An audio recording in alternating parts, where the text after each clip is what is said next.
Paradise season 2 के पहले 2 episodes mainly any और जेवियर पर फोकस करते हैं। एनी अपोकलिप्स से बची हुई एक सर्वाइवर थी जो ग्रेसलैंड में पनाह लेकर रह रही थी। वहां उसकी मुलाकात एक ग्रुप से होती है जो कोलोराडो के अंडरग्राउंड फैसिलिटी जा रहे होते हैं। उस ग्रुप का लीडर लिंक था और एनी उससे प्यार कर बैठी। लिंक ने एनी को अपने मिशन में साथ चलने का ऑफर दिया, लेकिन एनी ने मना कर दिया। 9 महीने बाद पता चलता है एनी लिंक के बच्चे की मां बनने वाली है और बिल्कुल उसी वक्त जेवियर का प्लेन ग्रेसलैंड के पास क्रैश हो जाता है। फ्लाइट के दौरान जेवियर को सिर दर्द और नाक से खून बह रहा था, बिल्कुल वैसे ही जैसे लिंक को हुआ था। फिर अचानक वो हेलस्टॉर्म में फंस जाता है और समझने से पहले ही उसका प्लेन क्रैश होकर एक पेड़ में अटक जाता है। उसे कुछ बच्चे बचाते हैं जिसका लीडर डैनियल होता है, लेकिन क्योंकि वो स्कैवेंजर्स होते हैं वो जेवियर का सारा सामान चुरा कर भाग जाते हैं। बाद में एनी जेवियर को ढूंढ लेती है और उसे ग्रेसलैंड ले आती है। थोड़ा ठीक होने के बाद जेवियर बताता है कि वो कोलोराडो के अंडरग्राउंड फैसिलिटी से आया है जहां उसके बच्चे और भी सर्वाइवर्स रहते हैं। वो एटलांटा अपनी वाइफ टेरी से मिलने जा रहा था, लेकिन एनी उससे कहती है कि पहले उसे कोलोराडो ले चलो ताकि वो लिंक से मिल सके। उसके बाद ही जेवियर टेरी को ढूंढने के लिए फ्री होगा। अब सवाल ये था, क्या एपिसोड 3 में जेवियर एनी की बात मानता है? नहीं, एपिसोड 3 में हमें जेवियर का फैसला नहीं दिखाया गया। इसकी जगह फोकस शिफ्ट हो जाता है सिनेट्रा पर और हमें उसके खतरनाक सर्वाइवल स्ट्रैटेजी के हिंट्स मिलते हैं। तो चलिए शुरू करते हैं। सीजन 2 का एपिसोड 3 भी पहले 2 एपिसोड्स और पूरे सीजन की तरह non linear story telling follow करता है। मतलब कहानी सीधी लाइन में नहीं चलती, पास्ट और प्रेजेंट मिक्स करके हमें सिनेट्रा के बारे में और उन लोगों के बारे में दिखाया जाता है जिसकी जिंदगी उसने टच की है। जब जेन ने सिनेट्रा की गर्दन पर गोली चलाई, उससे लगभग 9 साल पहले सिनेट्रा की मीटिंग होती है लोजे नाम के साइंटिस्ट से। ये वही साइंटिस्ट है जिसने दुनिया की खत्म होने वाली प्रेजेंटेशन दी थी, जिसकी वजह से सिनेट्रा ने अंडरग्राउंड फैसिलिटी बनाना शुरू किया। और लोजे ने जो बताया ऑनेस्टली काफी स्केरी था। उसके हिसाब से अपोकलिप्स और नॉर्मल लाइफ वापस आ रही है वाला फेज जो हमें अब तक दिखा है वो बस इस प्रोसेस का फर्स्ट एक्ट है। असली हॉरर तो बाद में आना है। जब प्लैनेट थोड़ा स्टेबल हो जाएगा तब जो ग्रीन हाउस गैसेस एटमॉस्फेयर में फंस चुकी हैं वो टेम्परेचर को इतना ज्यादा बढ़ा देंगी कि हवा हैवी हो जाएगी, समुद्र सूखने लगेंगे और सरफेस पर प्रेशर इतना ज्यादा होगा कि ऊपर जो भी होगा सब फ्लैट हो जाएगा। सिंपल वर्ड्स में अर्थ वीनस जैसी बन जाएगी। इसका मतलब अंडरग्राउंड फैसिलिटी को सिर्फ इनिशियल 2-3 साल सरवाइव करने के लिए नहीं बल्कि उसके बाद आने वाले नाइटमेयर के लिए भी रेडी रहना पड़ेगा। अब इंटरेस्टिंग बात यह है कि कार्ल के प्रेसिडेंट बनने से भी पहले सिनेट्रा ने कोलोराडो प्रोजेक्ट पर काम करना शुरू कर दिया था। प्लान शायद ये था कि जब कार्ल ओवल ऑफिस में एंटर करे बंकर फुल्ली रेडी हो, लेकिन काम स्मूथली नहीं चल रहा था। कार्ल थोड़ा ऑप्टिमिस्टिक टाइप का था, उसे लगता था सब मैनेज हो जाएगा। शायद वो समझ नहीं पा रहा था कि सिनेट्रा का ये साइड प्रोजेक्ट असल में सबसे इम्पोर्टेंट चीज है। लेकिन कार्ल के डैड केन ने हालात की गंभीरता को समझ लिया था। जब सिनेट्रा ने बताया कि उसने डेवलपर हेनरी मिलर को प्लान में शामिल करने के लिए हर सीधा तरीका ट्राई कर लिया है और वो मान नहीं रहा, तब केन ने उसे एक अलग और ज्यादा वायलेंट रास्ता चूज करने की सलाह दी। सिनेट्रा को यह आइडिया कंफर्टेबल नहीं लगा। वो नेचुरली वायलेंट अप्रोच लेना नहीं चाहती थी, लेकिन डेस्पिरेशन में इंसान क्या क्या कर जाता है और सर्वाइवल मोड में मोरालिटी सबसे पहले कॉम्प्रोमाइज होती है और यहीं से चीजें डार्क डायरेक्शन में मुड़ने लगती हैं।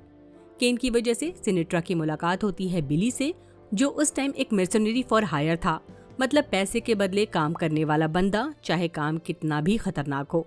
सिनेट्रा ने बिली को टास्क दिया कि वो हेनरी तक पहुंचकर उसे कन्विंस करे कि अपनी कंपनी वेस्टेज क्वांटम उसे बेच दे, ताकि सिनेट्रा अपना साइड प्रोजेक्ट पूरे तरीके से शुरू कर सके। और अगर हेनरी न माने तो बिली को उसे मारने की भी परमिशन थी। बिली एक बार में हेनरी से मिलता है, दोनों के बीच काफी लंबी बात होती है। टॉपिक्स होते हैं एडवांस्ड वेव फंक्शंस, सुपरपोजिशन और क्वांटम इंटेंगलमेंट जैसे हेवी साइंस वाले टॉपिक्स। थोड़ा सा इन साइंस कॉन्सेप्ट को समझ लेते हैं।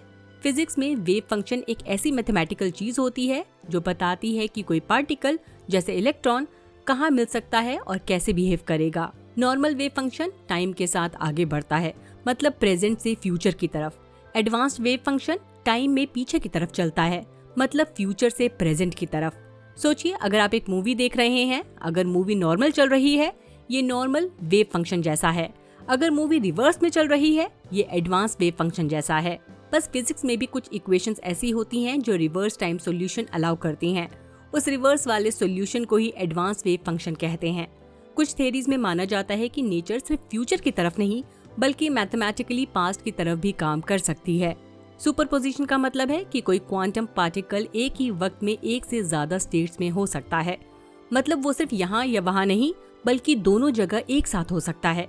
जैसे एक कॉइन हवा में घूम रहा है, जब तक तुम उसे पकड़ कर देखते नहीं, वो न सिर्फ हेड है न टेल, बल्कि दोनों पॉसिबिलिटीज एक साथ हैं।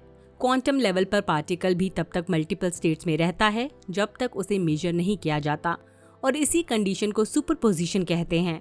अब आते हैं क्वांटम इंटेंगलमेंट पर। इसमें दो क्वांटम पार्टिकल्स इतने स्ट्रांगली कनेक्टेड हो जाते हैं कि चाहे वो कितने भी दूर क्यों न चले जाएं, उनका कनेक्शन टूटता नहीं। अगर आप एक पार्टिकल को मेजर करें तो दूसरे का नतीजा फौरन डिसाइड हो जाता है, इवन अगर वो लाइट ईयर्स दूर हो तब भी। अगर एग्जाम्पल देखें, सोचो दो मैजिक कॉइन्स हैं जो आपस में लिंक्ड है। अगर आप पहले कॉइन को देखते हैं और वो हेड निकलता है, तो इसका मतलब है दूसरा कॉइन ऑटोमेटिकली टेल होगा, बिना उसे देखे ही। क्वांटम लेवल पर पार्टिकल्स भी ऐसे ही बिहेव कर सकते हैं, और इसी स्ट्रेंज कनेक्शन को क्वांटम इंटेंगलमेंट कहते हैं। अगर इन कॉन्सेप्ट को देखा जाए तो शायद इन्हीं की वजह से जेवियर और लिंक आपस में एक दूसरे से जुड़े हुए हों, क्योंकि जैसा कि हमने देखा था, जेवियर को लिंक का विजन आ रहा था, जबकि वो उससे कभी मिला भी नहीं। आपको क्या लगता है? चलिए कहानी पर वापस आते हैं। हेनरी बताता है कि उसके ज्यादातर स्टूडेंट्स उसकी बात समझ नहीं पाते, लेकिन एक लड़का था जो सब समझ लेता था, वो था लिंक। बाद में रिवील होता है कि हेनरी लिंक को अपने बेटे की तरह मानता था, क्योंकि उसकी और उसकी वाइफ की कोई बायोलॉजिकल औलाद नहीं थी। ये सब सुनने के बाद बिली डॉक्यूमेंट्स निकालता है और हेनरी को साइन करने को कहता है, ताकि वेंटेज क्वांटम के राइट्स सिनेट्रा को मिल जाएं। बिली सीधा बोल देता है, अगर साइन नहीं किया तो गन निकलेगी। एक पल के लिए लगता है हेनरी मान गया, लेकिन जब बिली बाद में पेपर्स देखता है तो पता चलता है कि हेनरी ने साइन करने की जगह अपने घर का एड्रेस लिख दिया है। अब बिली के पास कोई ऑप्शन नहीं बचता। वो हेनरी के घर पहुंचता है। वहां उसे पता चलता है कि हेनरी की वाइफ एलेक्स डिजीज से सफर कर रही है, और हेनरी पिछले कई सालों से उसकी देखभाल कर रहा था। हेनरी को पता था कि बिली उसे मारने वाला है, लेकिन उसकी एक आखिरी रिक्वेस्ट थी। वो घर जाकर पहले अपनी बीवी को पीसफुली आफ्टर लाइफ भेजना चाहता था, फिर खुद मरने के लिए तैयार था। और एक और रिक्वेस्ट, लिंक को छोड़ देना, क्योंकि लिंक का न कंपनी से कोई लेना देना था, न ही डील से। बिली ने हेनरी को मार दिया, लेकिन जब उसकी मुलाकात लिंक से हुई, उसने उसे जिंदा छोड़ दिया। और यहीं पर कहानी एक इमोशनल ट्विस्ट देती है, क्योंकि कभी कभी सबसे रथलेस लोग भी एक लाइन क्रॉस नहीं करते। अब यहाँ कुछ इम्पोर्टेंट चीजें नोटिस करनी जरूरी है। पहली बात, एलेक्स हेनरी की वाइफ थी, लेकिन एपिसोड 1 में गेगर ने लिंक से कहा था कि इन्हें कोलोराडो के बंकर में घुसकर एलेक्स को मारना है। तो क्या दो एलेक्स हैं, या दोनों सेम ही इंसान हैं? अगर लिंक जिस एलेक्स के पीछे है वही हेनरी की वाइफ है, तो फिर ये कैसे पॉसिबल है? क्या हेनरी ने सच में एलेक्स को मार दिया था, या सिर्फ बिली को ऐसा दिखाया गया, ताकि बिली के जाने के बाद एलेक्स अपना सीक्रेट प्लान कंटिन्यू कर सके? और अगर लिंक एलेक्स को मारना चाहता है, तो शायद एलेक्स ने उसे धोखा दिया होगा, या फिर वो कुछ ऐसा कर रही होगी जो हेनरी की टीचिंग्स के खिलाफ हो। दूसरी बात, हेनरी को कैसे पता कि बिली को नोज ब्लीड और हेडेक्स होने वाले हैं? हमने जेवियर के साथ भी सेम चीज देखी थी, जहां उसे हेडेक्स और नोज ब्लीड्स होते हैं और वो फ्यूचर की झलक देख लेता है। तो क्या शो अब फुल साइफाई मोड में जा रहा है, जहां कुछ लोगों के पास फ्यूचर देखने जैसी पावर्स हैं? क्वांटम इंटेंगलमेंट का टॉपिक भी बार बार मेंशन हो रहा है, इसलिए लगता है कि कुछ सुपरनैचुरल या क्वांटम लेवल पर स्ट्रेंज चीजें हो रही हैं। तीसरी बात, मान लो किसी के पास सुपर पावर्स हैं भी, तो वो एपोक्लिप्स को कैसे रोक पाएंगे? मुझे ज़ेल्डा गेम के बारे में ज्यादा नहीं पता, लेकिन क्या वहाँ लिंक कोई चोजन वन टाइप कैरेक्टर होता है? शायद इसीलिए हेनरी कह रहा था कि लिंक किसी बड़े ग्रैंड स्कीम का इम्पोर्टेंट हिस्सा है। लेकिन जब अर्थ खुद ही कोलैप्स होने वाली हो, तो ये ग्रैंड स्कीम कैसे काम करेगी? क्या लिंक टाइम रिवर्स कर सकता है, या ह्यूमैनिटी को किसी क्वांटम रेल में शिफ्ट कर देगा? अभी ये सब सिर्फ थेरीज हैं, आगे चलकर क्लियर होगा। फिलहाल बिली का काम खत्म हो चुका है। वो सिनेट्रा से मिला और उसे बताया कि हेनरी मर चुका है और अब वेस्टेज क्वांटम उसका है। बिली ने एक और इंटरेस्टिंग बात कही, फ्यूचर में अगर सिनेट्रा को उसकी सर्विसेज चाहिए हो, तो उसे सिर्फ एक नाम, एक फोटोग्राफ देनी होगी और एक कोड फ्रेज बोलना होगा, they need a breath mint. अब स्टोरी वापस पैराडाइज के प्रेजेंट टाइमलाइन में आ जाती है। सिनेट्रा हॉस्पिटल में होश में आती है और नर्स उसे बताती है कि वो पिछले 5 महीनों से कोमा में थी। इतने टाइम में काफी कुछ बदल चुका है। बेन्स अब प्रेसिडेंट बन चुका है, हर जगह पुलिस ही पुलिस नजर आ रही है। जेरेमी और उसके दोस्त ग्रेफिटी के जरिए फासिस्ट सिस्टम के खिलाफ रिबेलियन चला रहे हैं। निकोल को जेम्स और प्रेस्ली का ख्याल रखने का काम दिया गया था, साथ ही वो जेन की ड्राइवर भी बनी हुई है। याद रहे, जेवियर जब सरफेस पर जा रहा था उसने सिनेट्रा को शूट करने का इल्जाम अपने ऊपर ले लिया था और निकोल को बोला था कि वो किसी की नजर में ना आए जब तक वो टेरी के साथ वापस पैराडाइज नहीं आ जाता। पब्लिक की नजर में निकोल जेवियर के रिबेलियन का हिस्सा थी, जबकि जेन सीधी सादी रूल फॉलोइंग ऑफिसर बनी रही। इसी वजह से जेन को प्रमोशन मिला और उसे बेन्स की सिक्योरिटी टीम में डाल दिया गया और जेन के रिकमेंडेशन पर निकोल को डिमोट करके उसका असिस्टेंट बना दिया गया, जो अपेरेंटली फेक डक के पॉन्ड्स में बैटरीज चेंज करने से बेहतर जॉब है। फिर जेन और निकोल बेन्स के ऑफिस में मीटिंग के लिए जाती हैं, जहां सब बड़े लोग मौजूद हैं, इंक्लूडिंग गैब्रिएला और एंडर्स। बेन्स को पता है कि लोग उस पर भरोसा नहीं करते और उसका जीनियस सॉल्यूशन लोगों को समर एक्सपीरियंस करने देना। अब प्रॉब्लम यह है कि बेन्स का समर प्रोग्राम फैसिलिटी रिसोर्सेज को और खत्म करेगा, जबकि वो पहले ही लिमिटेड हैं। जाहिर सी बात है, उसके एडवाइजर्स उसे मना कर देते हैं। ऊपर से मॉड्यूलर न्यूक्लियर रिएक्टर्स की जो पावर जनरेट हो रही है उसका काफी बड़ा हिस्सा सिनेट्रा के साइड प्रोजेक्ट को चलाने में लग रहा है, जो एक्चुअली सर्वाइवल के लिए ज्यादा इम्पोर्टेंट है, ना कि बेन्स के समर वेकेशन आइडिया के लिए। लेकिन बेन्स को बस अपनी इमेज की पड़ी है। सिनेट्रा ने पहले उसे काफी इंसल्ट और ह्यूमिलेट फील करवाया था, इसलिए वो बार बार उसके प्रोजेक्ट को साइड में रखने की बात करता है और पैराडाइज को समरी बनाने पर फोकस करना चाहता है।